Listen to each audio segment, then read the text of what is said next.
পাবনা একসময় ব্যবসা বাণিজ্যে অত্যন্ত সমৃদ্ধ ছিল। ৯০ দশকে যমুনা সেতু নগর বাড়িঘাট থেকে স্থানান্তর করে সিরাজগঞ্জে নিয়ে যাওয়ার পর থেকেই জেলার ব্যবসা বাণিজ্য স্থবিরতা নেমে আসে। যমুনা সেতুর পরিকল্পনা গ্রহণের আগে থেকে পাবনাবাসীর দাবি ছিল সেতুটি নগর বাড়িঘাট থেকে আরিচা পর্যন্ত বিস্তৃত করার।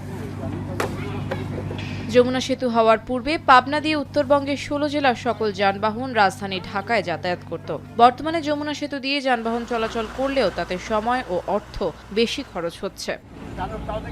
সময় ও অর্থ বাঁচাতে যাত্রীদের অনেকেই কাজিরহাট আরিচা নৌরুটে স্পিডবোট, লঞ্চ এবং ফেরিতে যাতায়াত করেন। এতে কৃষিপণ্য পারাপার সহ অন্যান্য জটিলতা হওয়ায় কাজিরহাট দৌলতদিয়া আরিচা ওয়াই টাইপ সেতু নির্মাণের দাবি পাবনাবাসীর। এই সেতুটি হলে পরে আমাদের এই অত্র এলাকার জনগণ যাতায়াতের খুব সুবিধা হবে। সরকারের কাছে একটাই আবেদন, আমাদের এই সেতুটা যেন হয়।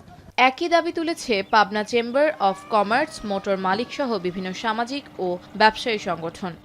ওয়াই ব্রিজটা হলে শুধু আমাদের পাবনা থেকে ৮ জেলা বা ১৬ জেলা নয়, আমাদের রাজবাড়িও হয়ে যাবে। রাজবাড়ি হলে আরও প্রায় ১৬ জেলার সংযোগ হবে।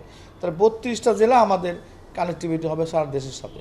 আমরা এখনও বুক বেঁধে আছি যে আমাদের এখানে যে ওয়াই টাইপের একটি সেতু, দীর্ঘদিন এটা কিন্তু আমরা দাবি করে আসছি যে পাটুরিয়া কাজিরহাট, আগে ছিল নগরবাড়ি, এখন ভাটিতে চলে গেছে কাজিরহাট, ঠিক আছে, পাটুরিয়া কাজিরহাট দৌলতদিয়া। স্মারকলিপি বা দাবিনামা পেলে অবশ্যই তা গুরুত্বের সাথে মন্ত্রণালয়ে পাঠানো হবে বলে জানান জেলা প্রশাসক। ঊর্ধ্বতন কর্তৃপক্ষের কাছে অবহিত করি, তাহলে আপনাদের স্মারকলিপি বন্য যে কোনো মাধ্যম থেকে দাবিটি আসলে আমরা সেটি ভালো হবে এবং আমরা সেটি সরকারের যথাযথ কর্তৃপক্ষের নজরে নিয়ে আসব। জেলার কৃষিপণ্য সহজে রাজধানী সহ দেশের বিভিন্ন স্থানে দ্রুত প্রেরণ, উত্তর এবং দক্ষিণ পশ্চিমাঞ্চলের আর্থ সামাজিক উন্নয়নে অবিলম্বে কাজিরহাট দৌলতিয়া আরিচা ওয়াই টাইপ দ্বিতীয় পদ্মা সেতু নির্মাণের দাবি পাবনাবাসীর। এখন পাবনা।